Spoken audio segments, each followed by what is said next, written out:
ফিলিস্তিনের গাজা উপত্যকায় দীর্ঘ ৯ মাস ধরে অভিযান চালানোর মাশুল গুনতে শুরু করেছে অভিশপ্ত দেশ ইসরায়েল। নিরীহ ফিলিস্তিন নারী শিশুসহ হাজার হাজার মানুষ হত্যার ফল হাতে নাতে পেতে শুরু করেছে মধ্যপ্রাচ্যের কসাই নেতানিয়াহুর দেশটি। জায়নবাদী সেনারা যুদ্ধ করার ক্ষমতা হারিয়ে ফেলছে। ইসরায়েলের যুদ্ধ বিষয়ক মন্ত্রণালয়ের পুনর্বাসন বিভাগের এক প্রতিবেদন সূত্রে বুধবার ইরানের সংবাদ মাধ্যম প্রেস টিভি জানিয়েছে, অবরুদ্ধ গাজায় গণহত্যা ও আগ্রাসন চালাতে গিয়ে ইসরায়েলি বাহিনীর ৭০,০০০-এর বেশি সেনা নানা কারণে যুদ্ধের জন্য অক্ষম হয়ে পড়েছে।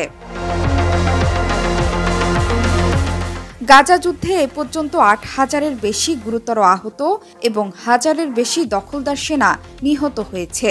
প্রতিবেদনে বলা হয়েছে, গাজায় গণহত্যা শুরুর পর থেকে আহত হওয়া সেনাদের শতকরা ৩৫% মারাত্মক মানসিক সমস্যায় ভুগছে। শতকরা ২১% মনস্তাত্ত্বিকভাবে আহত হয়েছে। তেল আবিবের পুনর্বাসন বিভাগ সতর্ক করে বলছে, চলতি বছরের শেষ পর্যন্ত অর্থাৎ ২০২৪ সালের ডিসেম্বর পর্যন্ত এই যুদ্ধ অব্যাহত থাকলে আরও ২০,০০০ সেনা আহত হতে পারে। দীর্ঘমেয়াদী মানসিক রোগীর সংখ্যা রেকর্ড ছাড়াতে পারে, আর নিহতের সংখ্যা ধারণার চেয়ে বেশি হতে পারে। বিশেষজ্ঞ বিশ্লেষণে দেখা গেছে, প্রায় শতকরা ৪০% সেনা যারা বছরের শেষের দিকে হাসপাতালে ভর্তি হবে, তারা বিভিন্ন ধরনের মানসিক প্রতিক্রিয়া অনুভব করতে পারে, যেমন উদ্বেগ, বিষণ্ণতা, আঘাত পরবর্তী চাপ, পরিস্থিতির সাথে খাপ খাইয়ে নেওয়ার সংকট এবং যোগাযোগের অসুবিধা। ইসরায়েলের মেডিকেল অ্যাসোসিয়েশন জানিয়েছে, প্রতি মাসে নতুন করে ১,০০০-এর বেশি পুরুষ ও নারী সেনা চিকিৎসা নিচ্ছে এবং তাদের মধ্যে প্রায় ২০% মানসিক প্রতিক্রিয়া এবং প্রবল ধরনের মানসিক রোগ পোস্ট ট্রমাটিক স্ট্রেস ডিসঅর্ডার বা PTSD-তে ভুগছে।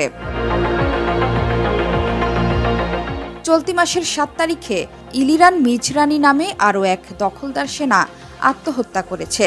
সংশ্লিষ্টরা বলছেন, ইলিরান PTSD-তে ভুগছিলেন এবং তিনি আহতও ছিলেন।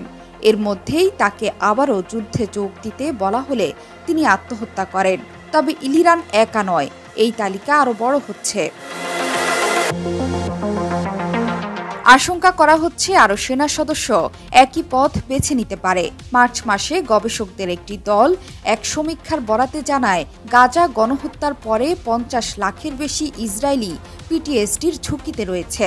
আরেকটি সমীক্ষা বলছে, ইসরায়েলে প্রতি ৩ জনে ১ জনের PTSD উপসর্গ রয়েছে। গাজায় চলমান ইসরায়েলি গণহত্যা এবং হামাসের পাল্টা আক্রমণের আশঙ্কায় রয়েছে ইসরায়েলের অধিকাংশ নাগরিক। ভবিষ্যতে কি হবে এ নিয়ে তাদের দুশ্চিন্তার শেষ নেই। এটি ইসরায়েলের জন্য অভাবনীয় এক পরিস্থিতি। বিশ্লেষকরা বলছেন, বনের বাঘ নয়,